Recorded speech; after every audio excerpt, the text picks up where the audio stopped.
Olá! Está começando o Acontece no Rio. Trecho da Rua 1º de Março fecha para a conclusão das obras do túnel Rio 450. Saiba quais são as principais mudanças no trânsito e nos pontos de ônibus da região. O fechamento da Rua 1º de Março acontece entre a Avenida Presidente Vargas e a Rua Visconde de Inhaúma. Os veículos que seguem em direção à Praça Mauá, Niterói ou Avenida Brasil devem utilizar o desvio pelas avenidas Presidente Vargas e Rio Branco. O acesso a estabelecimentos comerciais no local será garantido pelas ruas Visconde de Inhaúma, Candelária e Teófilo Otoni, além das avenidas Rio Branco e Presidente Vargas.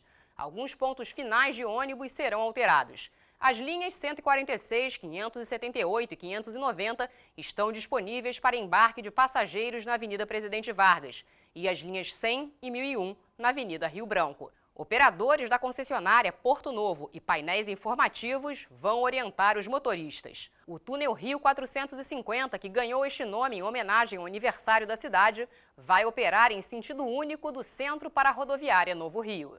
O Rio é a capital mais quente do país, de acordo com as temperaturas registradas que passam os 40 graus. E esse calorão não mudou os hábitos apenas das pessoas. No Jardim Zoológico, os animais ganharam uma nova rotina para enfrentar as altas temperaturas. O sorvete de carne é oferecido aos felinos. Frutas batidas no liquidificador e congeladas no palito viram picolés para macacos. E o urso Zé Colmeia, após um banho, experimenta um sorvete. É de frutas cortadas inteiras. Manga, melancia, uva, melão, vários sabores. A mudança na rotina dos animais com banhos e alimentos especiais ajuda a enfrentar o calor da cidade. Cadastramento para a compra de ingressos dos Jogos Olímpicos de 2016 já está disponível na internet. O cadastramento no site é obrigatório e vai até fevereiro. Quem não for contemplado no primeiro sorteio terá prioridade no segundo em julho. Cada torcedor poderá escolher até 20 bilhetes para 20 eventos diferentes. Em outubro, será aberta a venda online com preferência para quem acessar primeiro o site da Rio 2016. O valor dos ingressos varia entre R$ 40 e R$ 1.200 em eventos como a final do atletismo. Já o ingresso para abertura no Maracanã custa R$ 4.600. O endereço do site é rio2016.com. Alguns defensores da causa garantem que os animais são seres sencientes, ou seja, capazes de sofrer, sentir tristeza ou felicidade. Esse é o assunto da entrevista que eu fiz com o jornalista Gilberto Pinheiro, integrante da Comissão de Defesa dos Animais da OAB do Rio de Janeiro. Doutor Gilberto, o que é senciência animal? Primeiramente, boa tarde. Pois não, senciência é uma nova palavra ou neologismo que ainda não consta nos principais dicionários, que significa o seguinte: sentir, ter consciência, emoções e sentimentos. Isso significa senciência. Era uma propriedade que a ciência entendia como nossa, considerados animais humanos. Todavia, um grupo de neurocientistas canadenses, chefiados pelo Dr. Philip Lowe, ele e uma equipe de 23 neurocientistas, resolveram reestudar a questão, porque a ciência admitia que o córtex cerebral é que seria o responsável por essas propriedades. Então, eles reestudaram essa questão e, depois de muitos estudos, reiterados estudos e pesquisas, eles disseram que a ciência mundial estava em erro. Isso impactou. Evidentemente, quando você afirma estar em erro, você tem que comprovar, evidentemente. E houve uma comprovação, houve uma reunião muito grande, um simpósio na Universidade de Cambridge, onde cientistas, neurocientistas participaram, e ele comprovou cientificamente que os animais têm essas propriedades. Não é o córtex cerebral, mas são determinadas zonas cerebrais similares que existem entre animais e humanos. Com isso, você muda todo o conceito, todo o paradigma em relação à vida animal. E a OAB está empenhada nesta causa. E o que isso muda na relação com os animais? Muda toda a conceituação e todo o entendimento, porque os animais sempre foram vistos como seres de quinta categoria, subjugados ao ser humano. O ser humano acha que pode usá-lo como bem entende, não pode, porque se eles têm as mesmas propriedades, se tem essa senciência, a capacidade de sentir dor, emoção, como todos nós não temos mais o direito de maltratá-los. Com isso, a questão científica, as pesquisas laboratoriais terão que ter uma nova concepção. A questão dos maus tratos, abandono, rodeios, vaquejadas. Por exemplo, uma das lutas que nós teremos a partir de março será uma luta dificílima. Nós iremos combater os rituais religiosos com matança de animal. Isso aí, a senhora há de convir que isso atravessa o século. E nós vamos mudar paradigma e não vai ser fácil. É uma luta dificílima porque, evidentemente, eles vão se defender, vão contratar advogados, mas a OAB também está muito bem articulada para enfrentar essa causa. E esses estudos podem ser levados a sério, doutor Gilberto? Com certeza, senão a OAB também não estaria empenhada. Se as pessoas que quiserem pesquisar verão que isso é verdade. Tanto que comprovam em minhas palavras que hoje os cientistas no mundo estão muito preocupados. Para a senhora ter uma ideia, a comunidade europeia na área científica não utiliza mais animais para fins de pesquisas laboratoriais, para fins cosméticos. Não utiliza mais. Aqui no Brasil, nós ainda vamos enfrentar muitos focos de resistência. Somente no estado de São Paulo é que as pesquisas com cosméticos estão proibidas. E como é que essa nova percepção orienta a Comissão de Defesa dos Animais da OAB? Pois é, a Comissão de Defesa e Proteção dos Animais da OAB está empenhada em reformar paradigmas. De que maneira? Eu, particularmente, o meu trabalho, eu sou jornalista também. O que eu faço? Eu vou para as escolas e para as universidades ministrar palestras.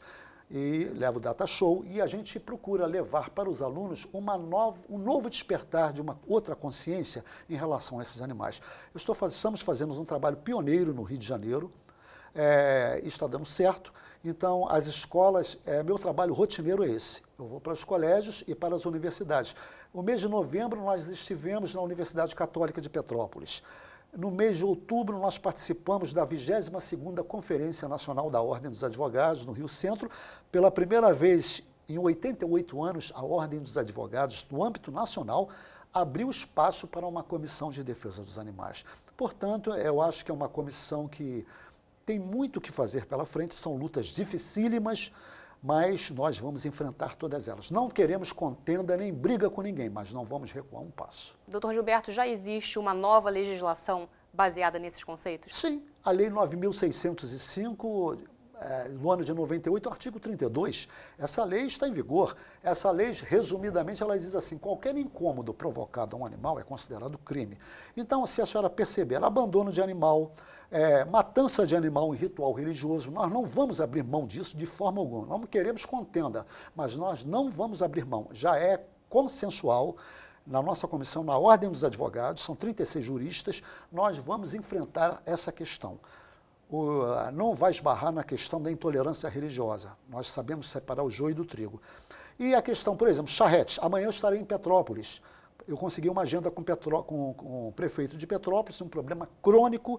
A própria CPDA da OAB de Petrópolis está tendo muita dificuldade. E nós iremos lá para tentar ajudá-los, eu e o presidente da nossa comissão. Então nós vamos enfrentar problema de atração animal, é outra questão que nós queremos abolir no Brasil. E são lutas pertinentes, mas que vão demandar muito tempo ainda. Exposição no Museu de Arte Moderna remete ao período da ditadura militar no Brasil. A entrega do relatório da Comissão da Verdade trouxe à tona muitas histórias de brasileiros durante a ditadura militar. Mas as fotos do português João Pina mostram que existe muita história a ser revelada em toda a América Latina. Eu inseri-me neste tema por via familiar, quando os meus avós em Portugal foram presos políticos durante o regime de Salazar. Isso deu origem ao meu primeiro livro, que eu terminei em 2007, quer dizer, terminei um pouco antes, mas foi publicado em 2007. E a seguir a isso, eu fui atrás de outras histórias idênticas noutras partes do mundo e tinha nascido com histórias de brasileiros exilados em Portugal e que viveram inclusive em alguns com os meus pais. E então tinha esse imaginário. E pesquisando um pouco sobre a América do Sul e os regimes militares da América do Sul, deparei com esta história da Operação Cóndor e desta operação conjunta para aniquilar a oposição política. E aí nasce a curiosidade e o interesse no tema. A pesquisa que João fez nos países do Cone Sul durou quase 10 anos e rendeu as 113 fotografias em preto e branco sobre a Operação Cóndor que estão expostas. A Operação Cóndor foi uma aliança político-militar de 6 países latino-americanos Argentina, Bolívia, Brasil, Chile, Uruguai e Paraguai, que viviam sob regimes militares de extrema-direita. O fotógrafo retratou antigos presos políticos e parentes de vítimas da ditadura, além de fotografar as prisões e centros de detenção, com uma iluminação dramática que causa desconforto e a sensação de enclausuramento. Seja nos duros anos da ditadura ou no combate às desigualdades atuais, a arte política está sempre lutando para denunciar e mostrar a sua cara. Rostos que muitas vezes estão desaparecidos. E foi pensando nos desaparecidos do passado e do presente que Luiz Camilo Osório resolveu tocar nesse tema tão marcante ainda na nossa realidade e montar a exposição Imagens da Escuridão e da Resistência. A exposição, na verdade, começou para fazer um diálogo com a Operação Condor. E a ideia era justamente tentar retratar um pouco o momento em torno da Operação Condor e aquele momento mais pesado da ditadura. Eu resolvi também trazer coisas que falassem um pouco da situação hoje. A exposição apresenta cerca de 50 obras de artistas e ativistas brasileiros que fizeram e fazem dos seus trabalhos um instrumento de luta política, tanto na época da ditadura militar quanto nos dias atuais. São fotos como a do fotojornalista Evandro Teixeira, que mostra a mobilização popular na passeata dos 100 mil. Vídeos mostram a mobilização atual das passeatas de 2013. O desaparecimento do pedreiro Amarildo, que se tornou uma das bandeiras das manifestações atuais, também está na exposição, junto com outros desaparecidos. As remoções e desocupações de 100 anos atrás pelas lentes de Augusto Malta e as atuais retratadas por fotógrafos populares também estão expostas. A mostra traz ainda uma cosmococa inédita proposta por Hélio Oiticica ao amigo Carlos Vergara em 1974 e nunca realizada. As propostas que o Hélio me fez em 74 foram impossíveis de ser cumpridas porque por questões policiais, tal, em Morro de São Carlos, fazer as fotos que ele me pediu, tal, foi impossível. Eu tentei várias vezes, não consegui. Na verdade, o Hélio propõe e me dá a liberdade de fazer o que eu achava que tinha que fazer. Só que eu achei só a resposta 40 anos depois. Demorou, eu sou lento.